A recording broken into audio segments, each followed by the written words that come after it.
Bienvenue sur Africa 24 pour cette nouvelle édition du QG News. Voici les titres de l'actualité.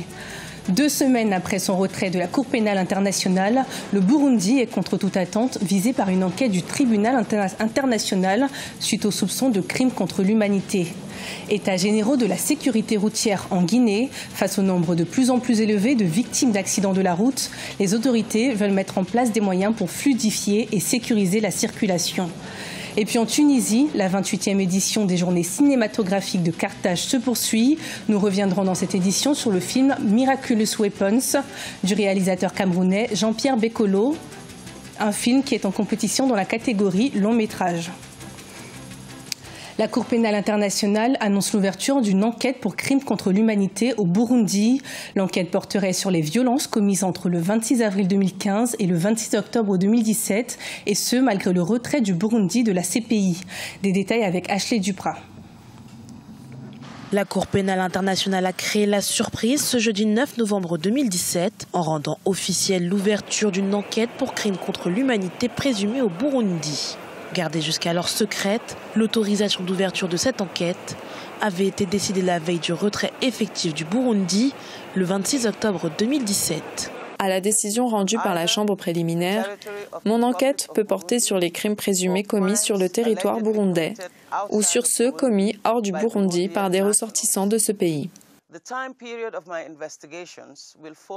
Quant au cadre temporel, l'enquête se concentrera sur les crimes prétendument commis entre le 26 avril 2015 et le 26 octobre 2017, mais pourra également s'étendre aux crimes connexes perpétrés pendant une autre période ou à ceux qui ont continué d'être commis.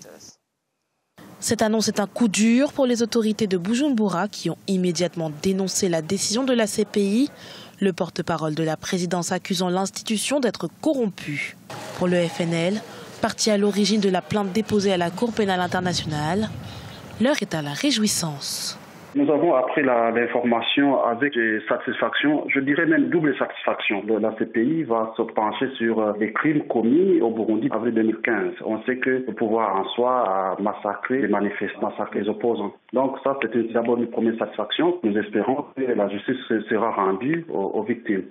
La deuxième satisfaction vient du fait que le procureur général de la CPI peut ouvrir aussi sur les cas qui ont été commis avant la date du 25 avril 2015. Là, on se souvient que les FNL ont été assassinés par voie. On se souvient de ces militants FNL qui ont été arrêtés par la police et par l'armée, seulement parce qu'ils sont accusés d'être membres du parti FNL. Bien que retiré de sa juridiction, le Burundi est légalement tenu de coopérer car l'enquête a été ouverte dans les temps. Rappelons que le pays traverse une crise politique depuis 2016, à la suite de l'annonce de la candidature du président actuel Pierre Nkurunziza pour un 3e mandat.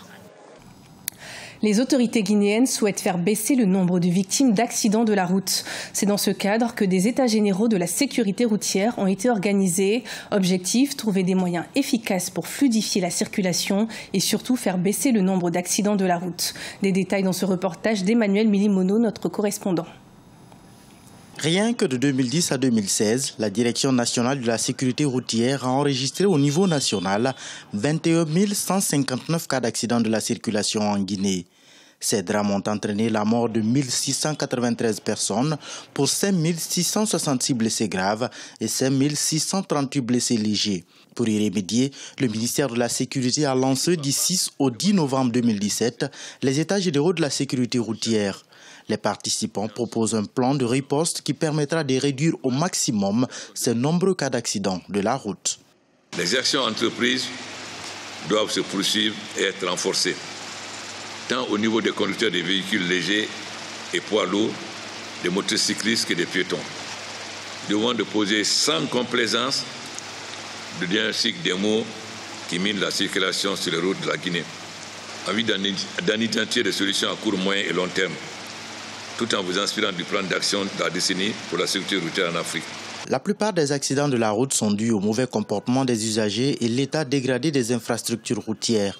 Cette situation a entraîné la perte de 6 662 véhicules fortement endommagés, 6 145 autres légèrement affectés, auxquels il faut ajouter 7 893 motocyclettes, selon la Direction de la sécurité routière.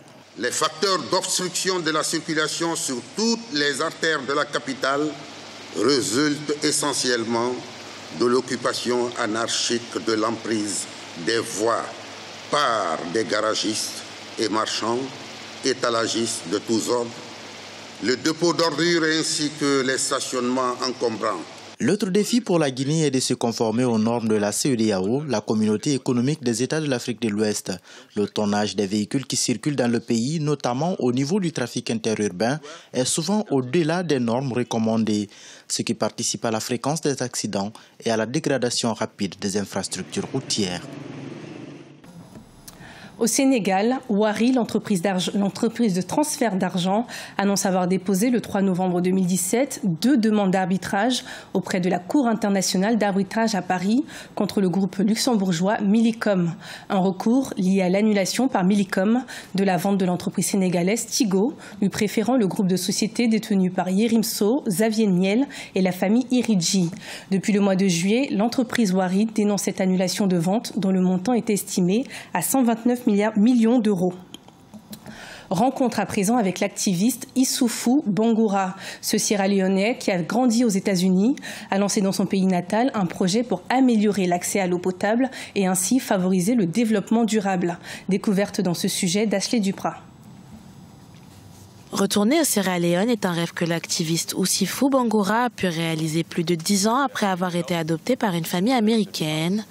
Lorsqu'il arrive à Cambia, dans le nord du pays, il s'est donné pour mission d'améliorer l'accès à l'eau et sa purification pour les habitants. J'ai décidé de revenir dans mon pays d'origine pour voir ma famille après 14 ans et apporter toute l'aide humanitaire que je peux, en particulier à travers l'utilisation de tonneaux à eau de 24 gallons qui facilitent l'accès à l'eau et son transport. Grâce aux nombreux dons qu'il a recueillis ainsi que des partenariats avec des entreprises du continent, Issoufou Bangoura distribue aux habitants de Cambia des filtres pour rendre l'eau potable, ainsi que des tonneaux spécialement conçus pour en faciliter le transport, pour la plus grande joie des habitants. À l'époque où nous n'avions pas ces tonneaux, qu'on envoyait les enfants aller chercher de l'eau, ils ne voulaient pas y aller.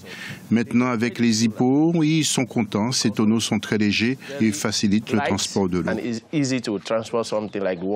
Pour Issoufou Bangoura, la prochaine étape est d'étendre son projet sur l'ensemble du pays, la Sierra Leone. Pour ce faire, il développe d'ores et déjà des partenariats avec le gouvernement et les organisations locales.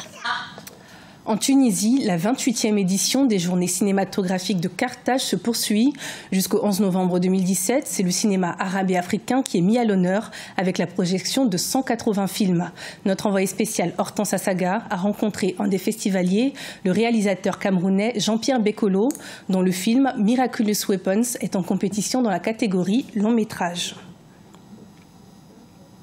La 28e édition des JCC, les Journées cinématographiques de Carthage, se poursuit ici à Tunis en compagnie de mon festivalier du jour. Il s'appelle Jean-Pierre Bekolo, il vient du Cameroun, on ne le présente plus tant il est un des réalisateurs les plus célèbres du continent.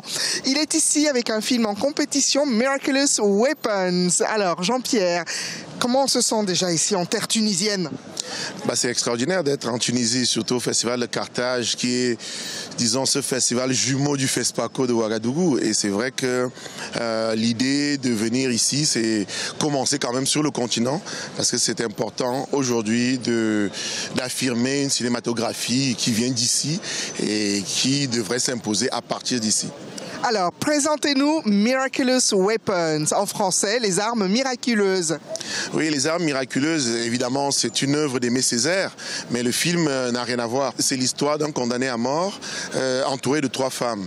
Et l'idée ici, c'est surtout une métaphore assez puissante sur, disons, la condition un peu noire, disons, dans le sens où nous sommes déjà condamnés, en fait.